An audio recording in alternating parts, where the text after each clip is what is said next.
자, 이제 우리 주님께서 이제 제자들을 파송하시는 오늘 본문의 현장으로 한번 돌아가 보도록 하겠습니다. 자, 오늘 본문에 들어가기에 앞서서 지난주에 어떤 일이 있었습니까?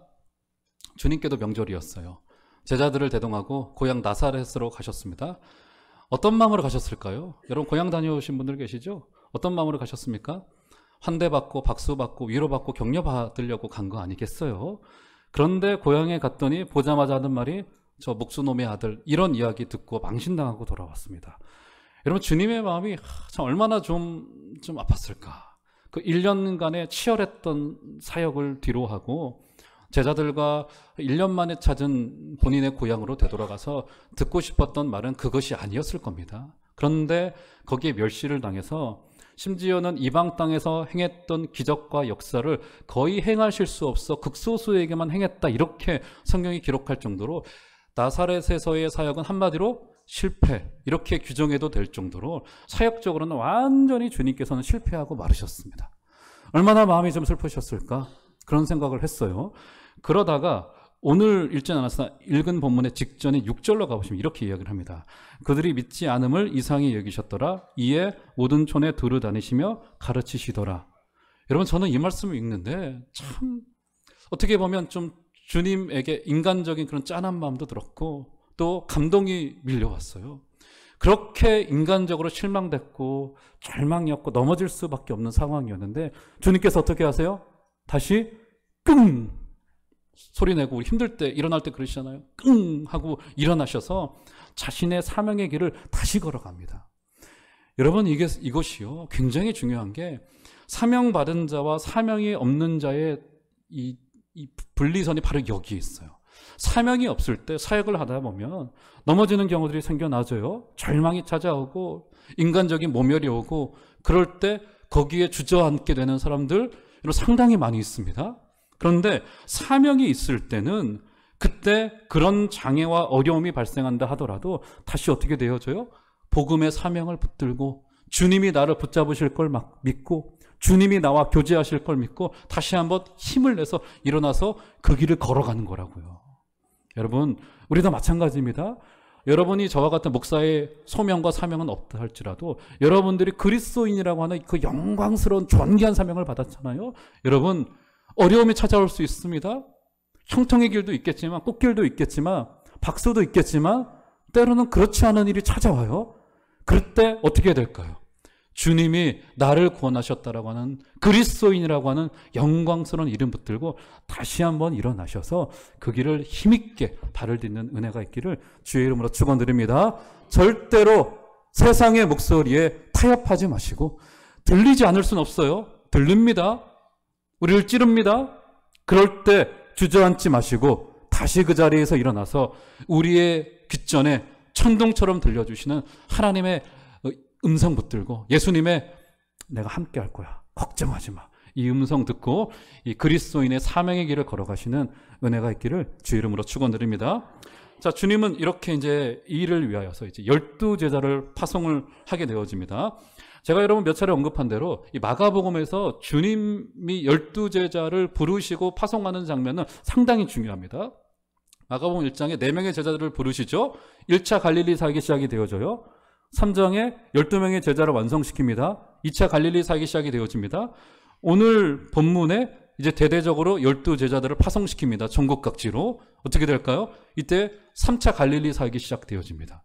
이렇게 주님이 자신이 사역에 힘을 쏟았던 것에 7할 8할 정도는 자신의 제자들을 키워내고 그들을 말씀으로 세워가는 일에 주님이 집중하셨습니다. 이런 무엇을 읽을 수 있을까요? 여기에서요 우리 하나님의 꿈이 무엇인지를 알 수 있습니다.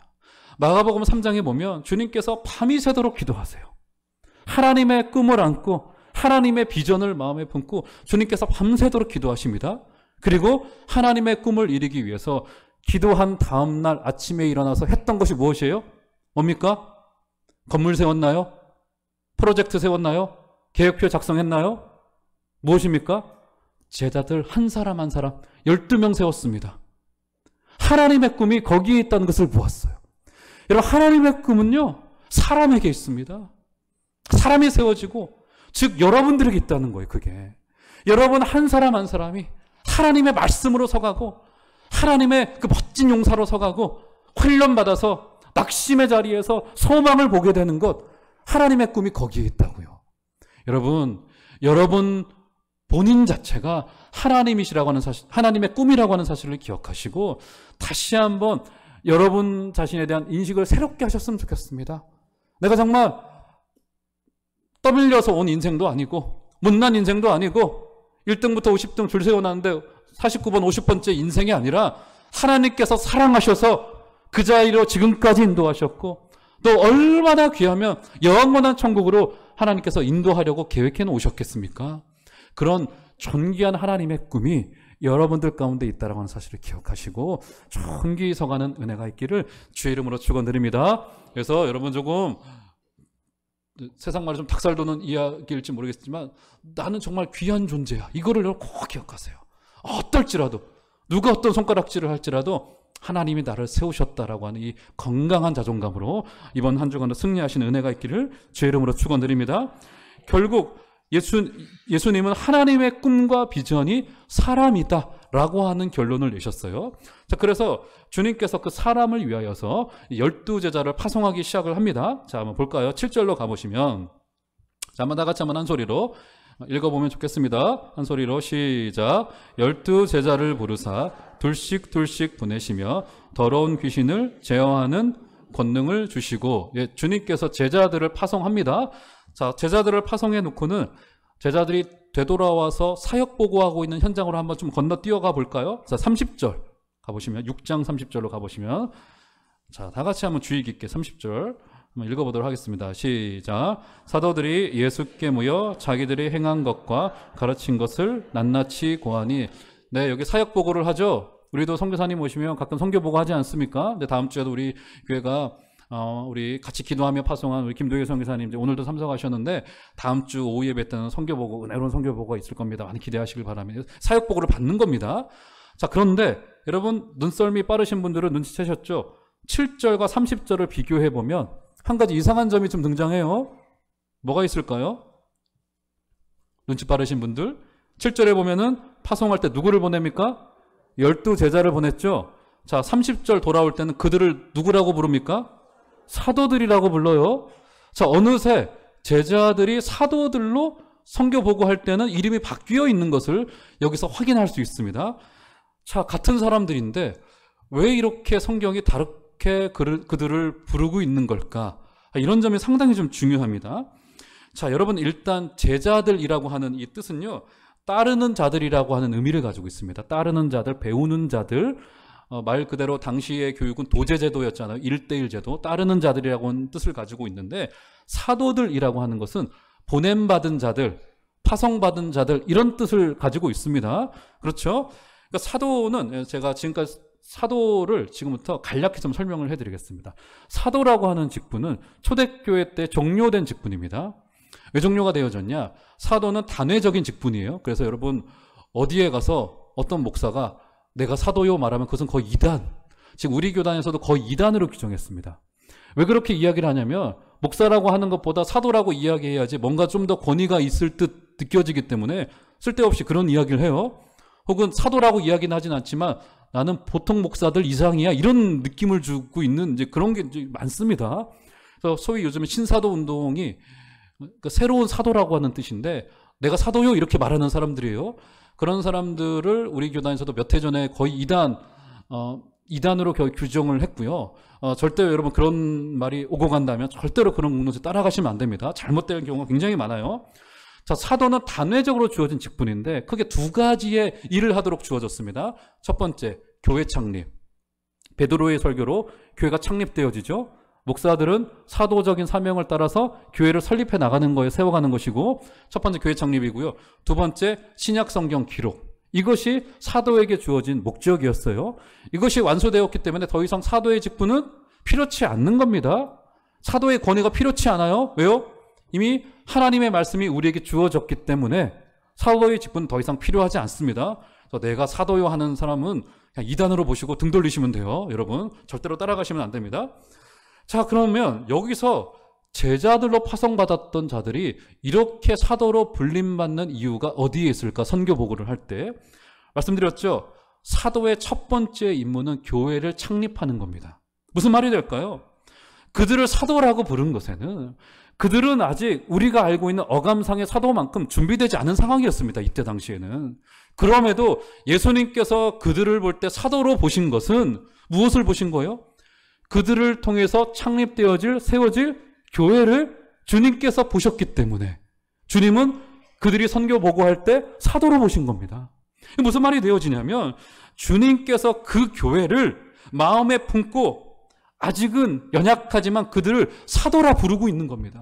그러니까 지금 거기서 확인할 수 있는 것은 얼마나 교회가 주님의 마음에 소중하고 얼마나 영광스러운 것인지를.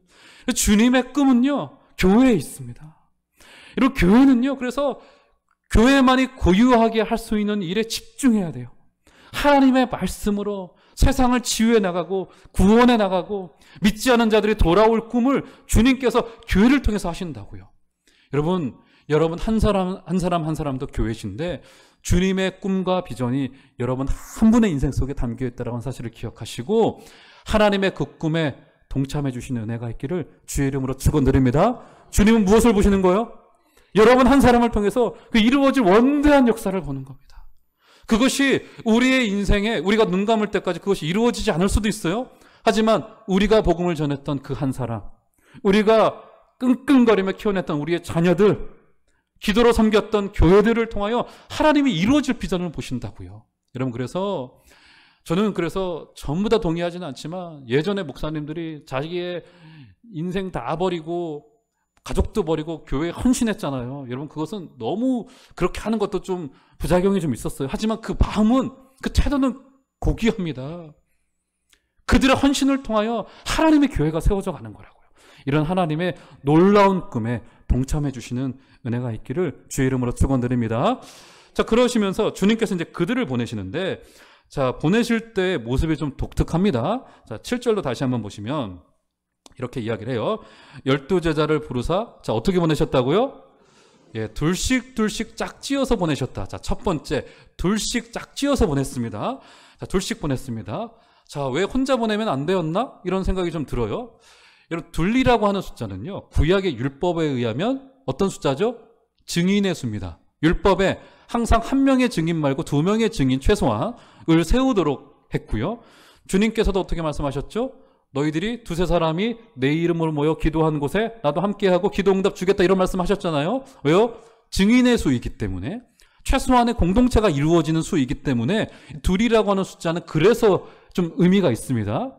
그리고요, 여러분, 그렇잖아요. 여러분, 혼자일 때와 둘이 있을 때의 차이점이 무엇입니까? 혼자 있을 때는요, 넘어지기 쉽습니다. 사역을 하다 보면, 홀로 가다 보면 지침이 찾아오고 좌절이 찾아올 때 주저앉기 쉬워요. 그런데 둘이 있으면 어떻게 되죠? 둘이 있으면 의지하게 되고 격려하게 되고 위로하게 되고, 그래서 우리를요, 불편하더라도 여러 사람 함께 하도록 한 겁니다. 때로는 감독하게 합니다, 서로를. 그래서 저를 목회를 가르쳤던 그 목사님께서는, 여러분, 이렇게 헌금함이 여기 있지 않습니까? 이게 여기 본당에서는 여러 사람의 눈이 있으니까 괜찮은데, 이 헌금함을 가지고 재정부실로 올라갈 때도 항상 둘씩 가져가고 했습니다, 목사님께서는. 왜요? 어떻게 어떤 사고가 발생할지도 모르고 항상 사람은 연약하기 때문에 둘씩 일을 하도록 했어요. 이 사소한 일에도 하나님께서는 이렇게 서로를 격려하며 위로하도록 우리를 둘씩 짝지어 주시고 공동체로 묶으십니다. 그래서 여러분, 공동체에 혹시 나와 다른 색깔을 가지고 있는 사람들이 있을 수 있습니다. 왜요? 왜 주셨어요? 나를 감독하도록. 내가 다 옳지 않으니까. 그리고 나를 격려하도록. 왜요? 내가 연약하니까. 여러분, 그렇게 사람을 서로 세워가는 은혜가 있기를 주의 이름으로 축원드립니다. 첫 번째, 둘씩 보내셨고요. 자, 그 다음에 7절의 후반절에 보면 이렇게 이야기를 합니다. 더러운 귀신을 제어하는 무엇을 주셨다고요? 예, 권능을 주셨다라는 겁니다. 여러분, 이 말은요, 정확히 말 그대로입니다. 여러분, 우리에게 사역을 주시고 직분을 주실 때는 그에 맞는 힘을 주시고 권능을 주세요. 믿으시길 바랍니다. 여러분, 제가 이제 우리 교회 올 때요, 걱정거리 중에 하나가, 뭐 여러 가지 걱정거리가 인간적으로 좀 있었는데, 뭐냐면 이 설교였어요, 설교. 왜 그랬냐면, 하도 주위에서 제 선배 목사들이 넌 이제 죽었어, 넌 평생 이제 큰일 났어. 설교 준비 넌 이제 어떻게 할 거냐. 막 이렇게 놀리면서 저에게 겁을 주셨어요. 그리고 저 같은 경우는 이 설교를 하는 거는 사실 좀 덜 부담입니다. 근데 설교를 준비하는 시간은 저는 굉장히 고통스러워요. 말 그대로 고통이라고 표현하고 싶어요. 특별히 어떻게 메시지가 묵상이 되지 않을 때는 정말 고통스럽습니다. 이 밥 달라고 입 벌리고 있는 아이들에게 쌀 없는 엄마의 심정일 것 같아요. 그런 마음이 고통스러워요. 어떻게 하나 늘 걱정했습니다. 부임하고서도. 그런데 아직은 정말 너무 햇병아리 같은 목사지만 그래도 하나님이 피할 길도 주시고 좀 요령도 알게 하시고 좀 그렇게 하시더라고요. 아, 이게 감당할 힘을 주시는 것이구나라고 싶은 생각이 들더라고요. 그러면서 제 친구 목사가 저랑 동갑인데 10월 첫 번째 주에 부임입니다. 저도 작년 이맘때 부임했는데 저한테 전화를 해대고 찾아오고 어떻게 하냐? 저도 겁줬죠. 넌 죽었어. 큰일 났어 이제. 고통스러울 거야. 막 이렇게 진짜 걱정 많이 하더라고요. 그러면서 걱정하지 말라고, 다 된다고, 하나님 힘 주신다고. 여러분 제가 이 얘기 왜 하는지 아세요? 올 연말에 여러분들께 누군가 와서 구역장 해보지 않겠습니까? 교사해보지 않겠습니까? 찬양대 해보지 않겠습니까? 헌금위원 좀 하시죠. 안내위원 좀 하시죠. 이렇게 하시면 알아요. 여러분 겸손하셔서 저는 아직 감당할 힘이 안 돼요. 겸손하신 것 좋은데 여러분 하나님이 힘 주십니다. 아멘. 이거 아멘이 제 얘기할 때는 아멘을 많이 하셨는데 여러분 이야기할 때 아멘을 안 하시네요. 여러분 꼭 연말에 누군가 헌신하도록 제의가 온다면, 근데 여러분 저는 제가 제의한다고 여러분들이 무조건 해야 된다 이렇게 생각하진 않아요. 저는 거절하셔도 괜찮습니다. 그런데 제 생각 마시고 능력 많으신 하나님 생각하시고 감당할 힘을 주실 때 특별히 말씀을 가르치는 평신도 사역자는 굉장히 중요하신데 구역장님들, 선생님들 우리 힘있게 기쁘게 예스해 주시는 은혜가 있기를 제가 주의 이름을 거론하지 못하겠고 꼭 부탁을 드리겠습니다. 하나님 감당할 힘을 주십니다. 이게 권능을 주시겠다라고 하는 그것이고요. 그런데 여기에 또 한 가지 우리가 조심해야 될 것 한 가지 면이 있습니다. 여러분 권능을 주시겠다라고 하는 것은 우리에게 감당할 힘을 넘치도록 주시겠다라는 거 맞아요. 그런데 또 한 가지 의미가 있습니다. 굉장히 중요한 의미인데 그게 뭐냐면 그 권세만 가지고 쓰라는 겁니다. 이렇게 무슨 말이냐면 주님이 주신 것만 가지고 하라는 겁니다. 주님이 주신 권위만 가지고 섬기고 사용해야 될 텐데 거기에 인간적인 무리수가 등장하고 인간이 영광을 받고자 하는 것으로 넘어가게 될 때 항상 거기로부터 문제가 생겨나게 됩니다. 무엇으로부터요? 하나님이 주신 그 권세, 넘치도록 주실 것, 그것만 가지고 사용해야 되는데 그것 이상을 요구할 때가 있습니다. 그 이상을 쓰려고 할 때가 있어요. 그때 문제가 늘 발생합니다. 사명을 감당할 때 여러분 우리에게 주어진 것, 하나님이 우리에게 시키신 일, 그 목사 노릇 그거 하면 됩니다. 말씀 전하고 성도님들 사랑해주고 기도해주고 그거 하면 돼요. 그런데 선을 넘어갈 때가 있습니다. 여러분 이런 교회를 섬길 때도 마찬가지입니다.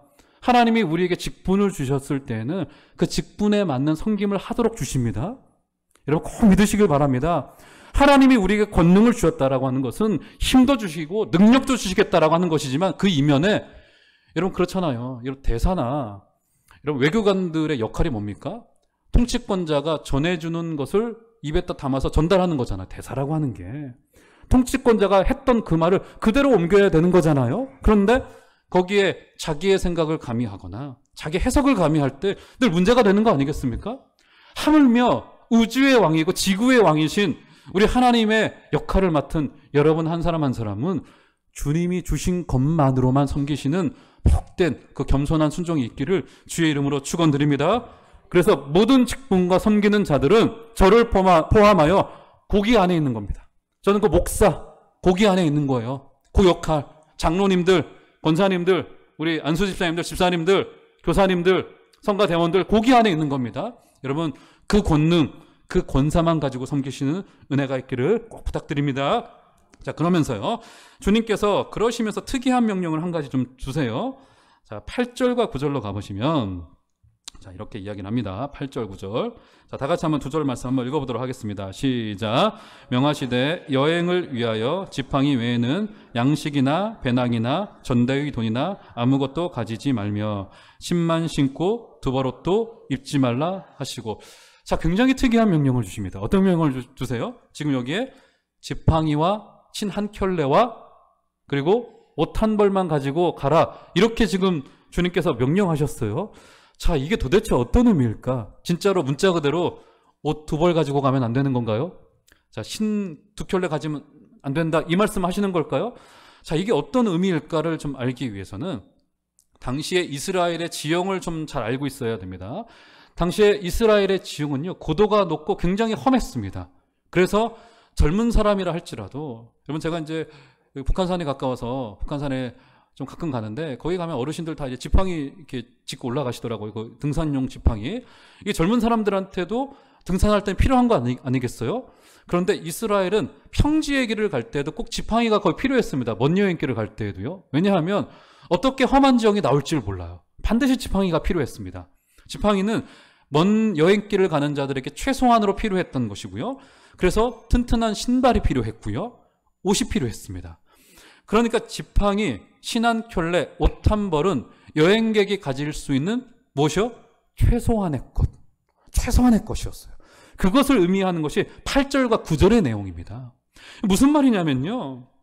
여러분, 우리가 그리스도의 길을 따라가는 제자로서 우리에게 요구받고 있는 삶의 모습 중에 하나가 무엇이냐면 단촐한 삶이에요. 단촐한 삶.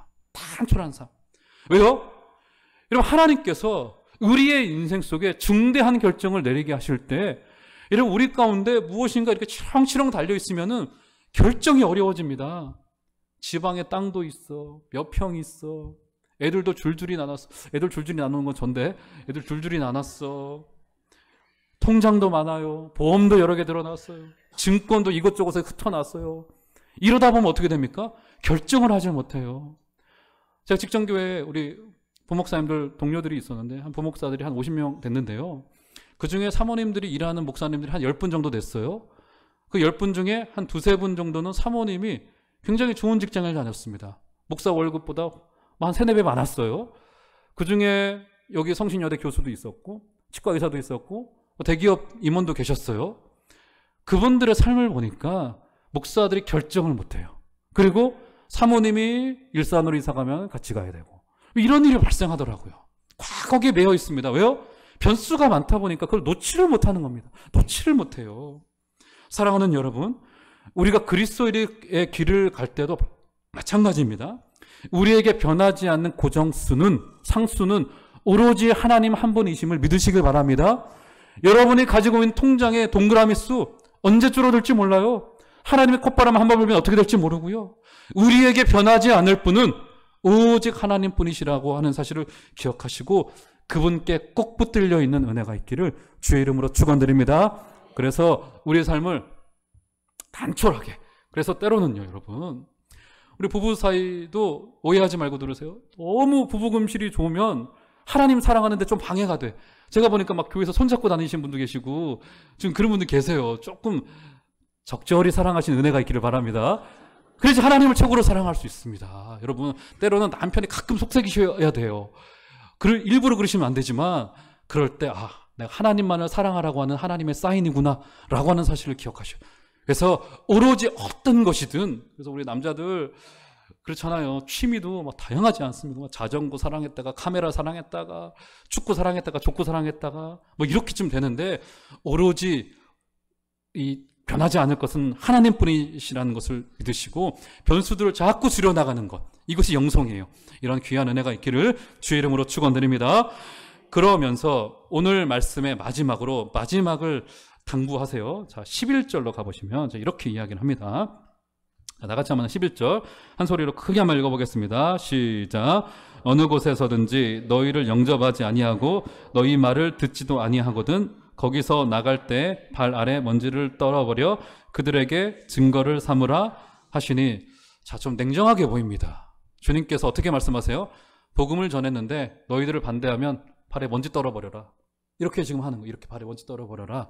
좀 냉정하게 들려요. 주님의 이 태도가. 무슨 말입니까? 너희들 안 믿었어? 상관없어. 이런 좀 느낌처럼 들립니다.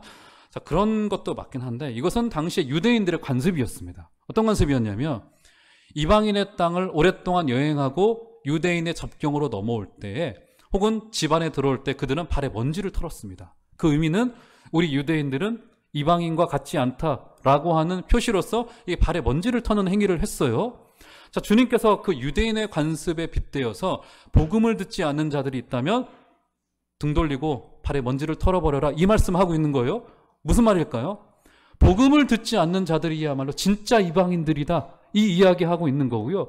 그리고 그렇게 발 아래 먼지를 떨어버리라고 하는 것은 우리 편에서의 책임을 다하고 결과를 하나님께 맡기라고 하는 의미가 되어집니다. 우리 편에서의 책임을 다하라는 거예요. 그리스도인으로서.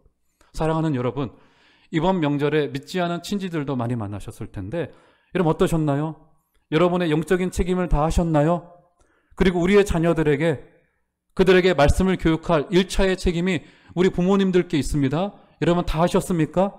남편을 위해서, 아내를 위해서 기도할 책임, 목숨을 다해 사랑할 책임이 여러분들께 있습니다. 그 책임 다 하셨습니까? 오늘 우리가 발에 먼지를 털면서 결과를 하나님께 맡길 정도로 여러분의 책무를 다 하셨습니까? 오래전 영화인데요. 한 25년 전인가요? 여러분 타이타닉이라고 하는 영화 젊으셨을 때 다 보셨을 거예요. 저는 그 영화 중에 잘생긴 남녀 주인공도 좀 머릿속에 남지만 마지막 장면이 잊혀지질 않습니다. 배가 침몰하려고 하고 있던 와중에 배 안에 아비규환이 일어났어요. 사람들이 소리를 지르고 목숨을 구걸하고 있는 상황이었습니다. 그때 4명의 바이올린을 들고 있는 그 연주대가 바이올린 연주를 하기 시작을 해요. 연주를 하다가 단원 중에 하나가 단장에게 이야기를 합니다. 우리도 좀 이제 그만 가야 되지 않겠습니까? 했더니 단장께서 우리 사람들이 많이 불안해하고 있으니까 조금만 더 연주를 합시다, 이렇게 연주를 시작을 해요. 처음에 경쾌한 음악으로 시작을 합니다. 사람들의 마음이 불안하니까 경쾌한 클래식 음악을 이렇게 연주를 해요. 이제 물이 점점 더 차오릅니다. 한 번 더 가자고 합니다. 그러다가 단장이 단원들을 보내요, 영화상에서. 그러다가 단장이 홀로 남아서 바이올린을 연주하기 시작합니다. 돌아가던 단원들이 다시 돌아와요. 그래서 4명의 단원들이 함께 거기서 연주를 하기 시작을 합니다. 연주의 마지막 곡이 무엇이었는지 여러분 기억나시나요? 내 주를 가까이 하게 함은 십자가 짐 같은 고생이나 내 일생 소원은 늘 찬송하면서 주께 더 나가기 원합니다. 그들의 연주를 들으면서 많은 사람들이 위로를 받았습니다. 여러분 그 밴드는요, 실제로 존재했던 하틀리 밴드라고 하는 밴드고요. 단장은 월리스 하틀리. 실제로 8명으로 구성되어진 그들은 타이타닉호에서 마지막 연주를 하다가 배와 함께 수상되어지고 맙니다. 그들을 보면서 어떤 것을 볼 수 있습니까? 여러분 이 세상에 마치 침몰하는 타이타닉 배와 같이 아비규환이고 고통의 소리가 끊이지 않습니다. 그때 우리를 그리스도인으로 부르신 목적과 이유가 무엇일까요? 마지막까지 여러분들이 복음으로 소망의 노래를 부르라고. 사랑하는 여러분, 세상이 아비규환을 일으킬지라도 마지막까지 소망의 노래를 끝이지 아니하는 이 사명의 길을 가시는 은혜가 있기를 주의 이름으로 축원드립니다. 그래서 여기에 우리가 소망의 노래를 마지막까지 불러야 될 책임이 있고요. 주님이 우리에게 그 책임을 다하라고 우리를 보내고 있습니다. 사랑하는 여러분, 짙게 어둠이 깔린 이 땅 속에 또 폭망이 일고 죽음의 냄새가 엄습하고 있는 이때 마지막까지 아름다운 선율로 복음의 노래를 부르시는 복된 책임을 다 하시기를 여러분들의 자녀들에게, 남편들에게, 아내들에게, 연로하신 부모님들에게 그 책무를 다 하시는 복된 은혜가 있으시기를 주의 이름으로 축원드립니다.